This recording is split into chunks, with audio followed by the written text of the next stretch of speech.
ভাইফোঁটা সবার ঘরেতে ঘরেতে যাদের যাদের ভাই আছে তাদেরকে সবাইকে ফোঁটা দিতে হবে। তা আমার ভাই সকাল সকাল আমি চলে আসতে হয়েছি, এবার আমি যাইনি বাড়িতে। তা আমাদের বাড়িতে অনেক দিদিরা আসবে বলে আমার বর যাবে না এবছরে। তা আমি সবাইকে ডেকে নিয়েছি, আমার ভাইয়ের বউ শাঁখ বাজাচ্ছে, তা আমি আমার ভাইকে ফোঁটা দিয়ে দিলাম। দেওয়ার পরেই কালুয়াকে নিয়ে এসছে, ও ভাবছে ওর মামাকে কী করছি, ও তো ভয়ে উঠে গেছে, ওকে দিয়েছি ও পালিয়ে যাচ্ছে।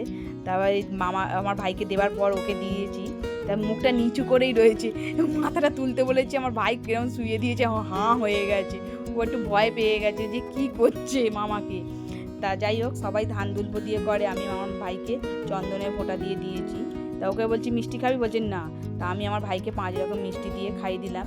তা আমার ভাইকে বলেছি রাত্রিরে খাওয়া দাওয়া করবো আমাদের বাড়িতে, আজ রাত্রিরে ও আসবে, ও আমার পিসির বাড়িতে যাবে আজকে সকালবেলা, ওই জন্য ওখানে খাওয়া দাওয়া করবে, আজ রাত্রিরে আমার বাড়িতে আসবে। তা আমার ছেলেও এক জায়গায় যাবে, তা আমার ছেলে গিফটটা চাইছি দাঁড়া মামাকে দিয়ে দিই, তাই ও দাঁড়িয়ে আছে।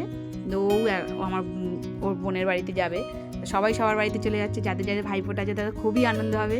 মানে আজকের দিনটা যাদের ভাই আছে দিদি আছে মানে কি আনন্দ। ও বলছে তোকে আবার ফেরত দিয়ে দেবো, আমি না আমি নেবো না, তুই নিয়ে যা, এটা বলছে না আমি তোকে দিয়ে দেবো, এই